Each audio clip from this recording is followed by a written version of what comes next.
물 한 잔 마시면서 건강 얘기 좀 해볼까요? 요즘처럼 달달한 커피, 빵, 탄산음료가 일상이 되다 보니 나도 혹시 당뇨병 위험군이 아닐까? 걱정하는 분들이 점점 늘고 있어요. 특히 당뇨병은 느껴지지 않게 서서히 진행되기 때문에 눈에 보이는 증상이 나타날 땐 이미 늦은 경우도 많습니다. 그렇다면 당뇨병에 걸릴 위험이 높은 사람은 누구일까요? 혹시 여러분도 여기에 해당되지 않는지 천천히 점검해보세요. 첫 번째는 과체중이나 비만한 사람입니다. 체질량지수, 흔히 BMI라고 부르죠. 이 수치가 25 이상이면 일반적으로 비만으로 분류되지만 아시아인에겐 기준이 더 낮아요. BMI가 23만만 넘어도 위험군으로 봅니다. 지방이 많아질수록 인슐린이 제대로 작동하지 않아서 혈당이 쉽게 조절되지 않고 당뇨병으로 이어질 수 있습니다. 눈에 보이기엔 마른 체형이어도 내장 지방이 많은 마른 비만형인 경우도 안심할 수 없습니다. 겉보다 속이 문제일 수 있는 거죠. 두 번째는 나이입니다. 일반적으로 45세 이상이면 당뇨병 발병 위험이 높아져요. 하지만 최근에는 30대는 물론이고 10대, 20대에서도 제유형 당뇨병 환자가 늘고 있다는 뉴스가 많습니다. 빠른 속도의 현대생활, 배달음식, 스트레스, 앉아있는 습관이 점점 더 젊은 세대까지 위험에 노출시키고 있는 거죠. 세 번째는 운동 부족입니다. 하루 종일 앉아서 일하고 끝나면 집에서 TV나 스마트폰만 보는 생활.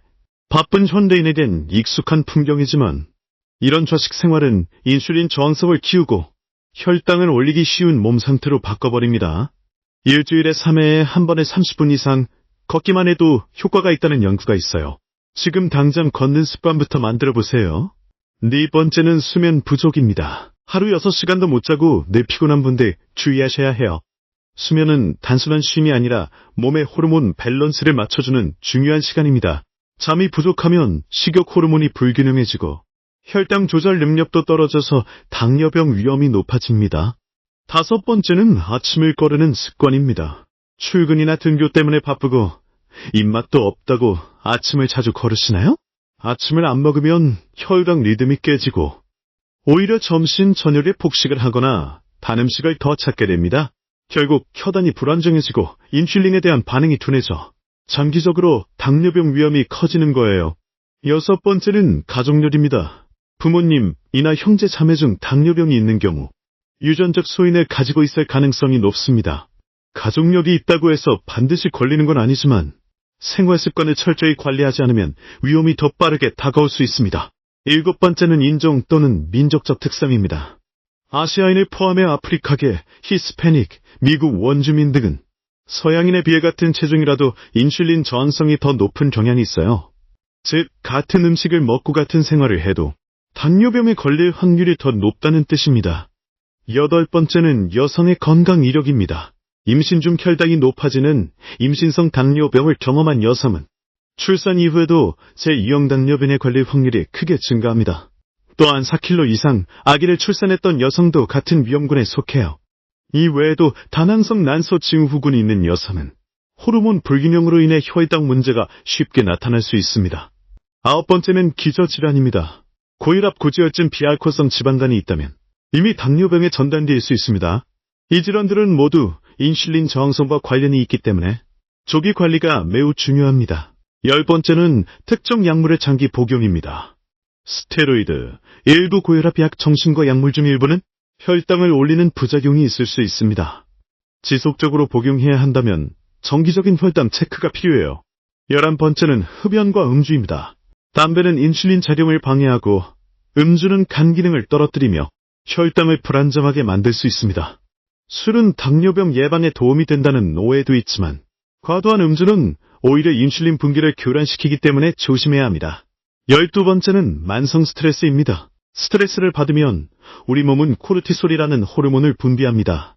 이 호르몬은 혈당을 높이고 인슐린 저항성을 증가시키는 작용을 하죠. 스트레스를 받으면 반음식이 당기고 폭식으로 이어지는 악순환이 생기기 때문에 스트레스 관리도 당뇨 예방에 중요합니다.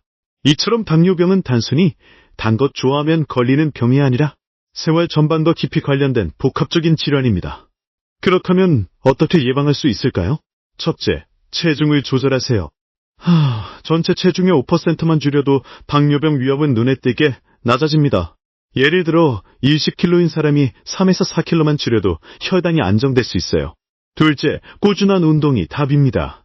하루 30분, 일주일에 5일 이상 걷기만 해도 효과가 있어요. 가벼운 근력 운동도 병인하는 인슐린 감수성이 더 좋아집니다. 셋째, 식단을 점검하세요. 단 음식, 밀가루, 튀긴 음식은 줄이고 채소, 통곡물, 단백질, 건강한 지방으로 균형 잡힌 식사를 하세요. 넷째, 수면과 아침 식사는 꼭 챙기세요. 수면은 호르몬 리듬을 조절하고 아침 식사는 하루 혈당 흐름을 안정시켜주는 중요한 역할을 합니다. 다섯째, 정기검진을 받으세요. 공복혈당, 당하혈색소 검사를 통해 당뇨병의 전조 신호를 미리 발견하고 관리할 수 있습니다. 특히 고혈압, 고지혈증, 지방간, 가족력이 있는 분이라면 1년에 한 번은 꼭 검사받는 게 좋습니다. 그리고 잊지 마세요. 당뇨병은 충분히 예방할 수 있는 질환입니다. 한 번 걸리면 평생 조절해야 하니까 지금 조금만 신경 쓰면 훨씬 나은 미래를 만들 수 있습니다. 오늘 이야기 들으면서 이거 내 얘기인데 싶으셨던 분들, 지금 이 순간부터 작은 실천 하나 시작해보세요. 걷기, 물 마시기, 아침 챙기기부터 시작해도 충분합니다. 건강은 멀리 있지 않아요. 당뇨병, 미리 알고 준비하면 절대 두렵지 않습니다. 오늘도 건강 챙기며 하루 잘 보내시고 다음에 더 유익한 이야기로 다시 만나요. 감사합니다.